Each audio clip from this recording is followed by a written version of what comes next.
Salut et bienvenue sur la chaîne KDP francophone. Sur cette chaîne, nous parlons exclusivement du business d'Amazon KDP. Toujours dans le cadre de cette playlist de vocabulaire, aujourd'hui nous allons voir la notion de marge. Comme je l'ai dit dans la vidéo précédente, sur Amazon, en fait, il y a plusieurs types de marge. Il y a très exactement deux types de marge. Il y a la marge intérieure et la marge extérieure. Donc, nous allons voir en fait la différence qu'il y a entre ces deux types de marge et nous allons aussi profiter pour parler du petit fond. Donc, si vous êtes nouveau sur la chaîne, je vous invite à vous abonner et à activer la cloche de notification afin de ne rater aucune de nos prochaines vidéos. Et soit dit en passant, si vous publiez déjà des livres sur Amazon et que vous avez du mal à faire vos premières ventes, ou alors si vous tenez à booster vos ventes, je vous invite à cliquer dans le premier lien de la description de cette vidéo. Il est marqué là, suivre la formation gratuite sur la publicité Amazon. Dans la formation, en fait, vous allez apprendre pas mal de choses. Comment lancer les différents types de campagnes, notamment la campagne automatique, campagne manuelle, ciblage catégorie ou alors les ciblages par produit. Il vous suffit tout simplement de renseigner votre prénom, votre adresse email et puis cliquer sur commencer pour débuter la formation. Donc, une fois ceci fait, vous allez recevoir de façon automatique un mail pour vous connecter à la plateforme.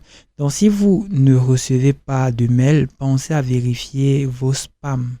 Donc, parce que parfois, certains internautes nous ont fait comprendre que ces derniers ne parvenaient pas à recevoir le mail. Donc, le mail tombe souvent dans les spams. Donc, pensez également à jeter un coup d'œil au niveau des spams. Et si jusque-là, vous n'avez pas toujours reçu de mail, n'hésitez pas à nous contacter. Donc, soit dit en passant, on va donc continuer notre vidéo. Donc, dans cette vidéo, donc, il est question pour nous de parler des marges, comme je le disais. Et dans la vidéo précédente, nous avons parlé donc de la zone de sécurité.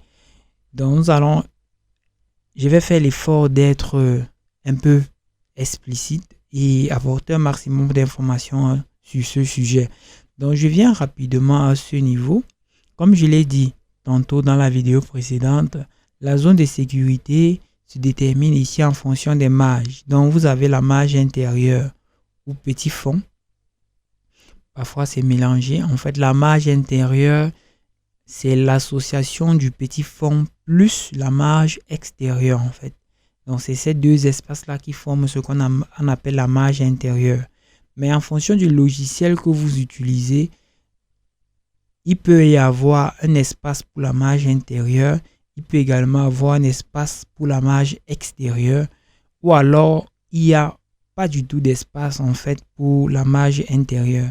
Mais la marge tout court sera prise de façon uniforme en fait sur les quatre côtés en fait de votre document.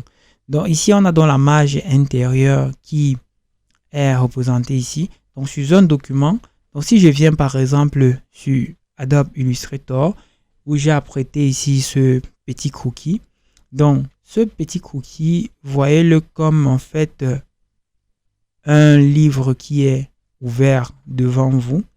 Donc pour ceux qui ne voient pas, je vais essayer de zoomer. Donc voyez-le comme un livre qui est ouvert devant vous. Sachez que du fond de la tranche jusqu'à la ligne en fait où les écritures s'arrêtent, c'est ça qui est appelé en fait la marge intérieure. Donc c'est ça qui est appelé la marge intérieure. Donc du fond de la tranche jusqu'au niveau du trait de la zone de sécurité, c'est ça qui est appelé la marge intérieure. Donc, si je reviens à ce niveau pour mieux vous montrer, ici par exemple, de là, du trait noir à ce trait-ci, c'est ça qui est appelé la marge intérieure. Bon, maintenant, le petit fond, c'est quoi? Le petit fond, c'est tout simplement l'espace blanc qui est ici. Donc, il y a d'abord la marge extérieure. Ensuite, il y a maintenant le petit fond. Donc, c'est l'espace blanc qui est là, qui permet de faire en sorte que le texte n'entre pas trop au niveau de la tranche. Donc, c'est le texte, c'est l'espace blanc qui est là lorsque vous ouvrez votre livre. C'est cet espace-là qu'on appelle le petit fond.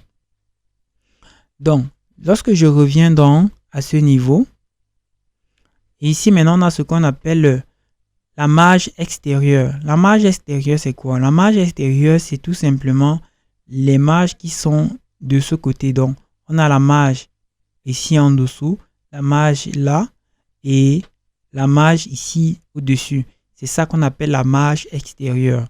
Donc, la marge qui est à l'extérieur du format. Donc, si je viens à ce niveau, admettons que voici notre format et admettons que la tranche se situe de ce côté. Donc, je vais rapidement modifier ça. Donc, je vais rapidement modifier ça.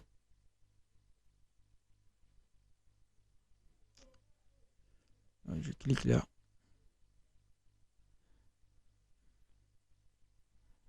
Donc, voici notre format et admettons que la tranche en fait se situe de ce côté. Lorsque je parle de tranche, je pense la tranche se situe de ce côté. La partie ci qui est en haut, la partie ci, donc on ouvre le livre par comme ça.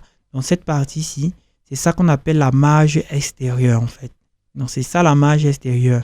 Donc lorsque je reviens donc à ce niveau, vous allez voir que la marge extérieure en fait c'est de ce côté.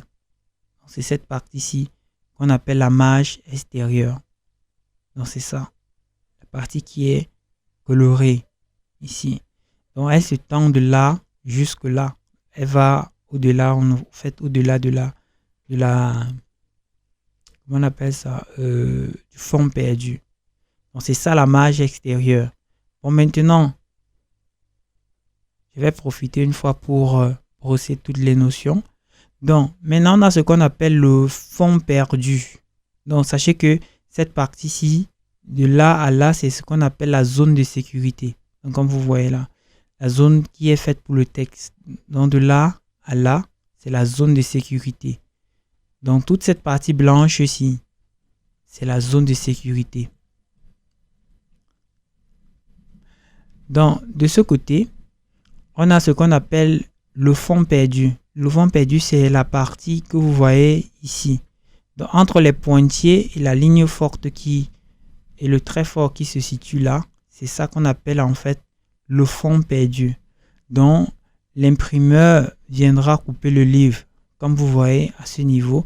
Donc, ce qui veut dire que si vous avez mis une image ici, si vous avez mis une image à ce niveau, vous allez voir que lorsqu'on va couper le livre, votre image sera à fleur avec le bord du livre.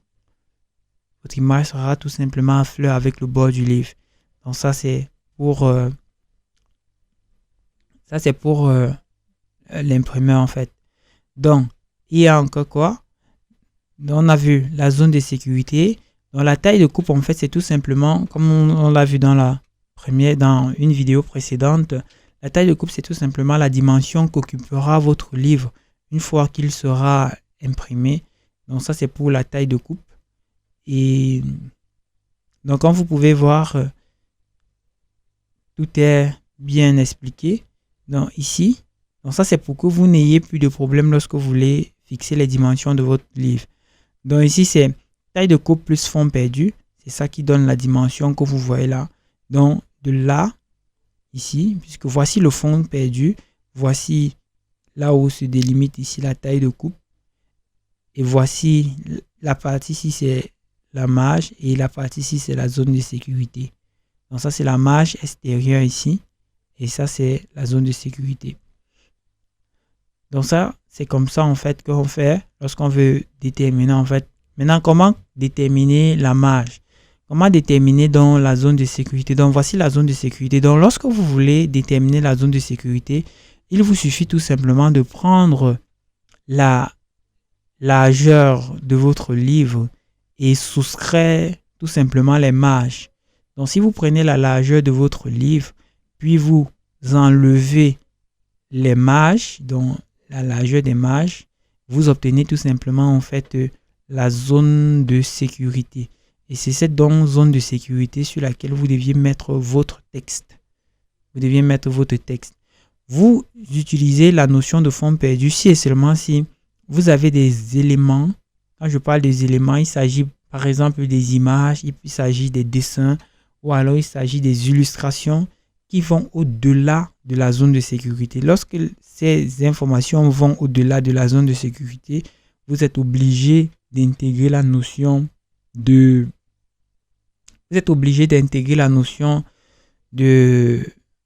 fonds perdus. Donc, je pense que c'est clair. Vous pouvez maintenant déterminer ce que c'est que la zone de sécurité. Vous pouvez voir ce que c'est que le fonds perdu. Vous pouvez voir ce que c'est que la marge extérieure. Vous pouvez évidemment voir... je pense que c'est clair. Donc, si entre-temps, vous avez une quelconque question concernant ce que nous avons vu dans cette vidéo, je vous invite à laisser votre question dans les commentaires ou alors à nous rejoindre dans le groupe Facebook pour poser vos différentes questions. De toutes les façons, je réponds à toutes les questions. Donc, j'espère que vous avez appris quelque chose de plus dans cette vidéo. Je vous donne donc rendez-vous dans une prochaine vidéo. D'ici là, portez-vous bien. Ciao, ciao.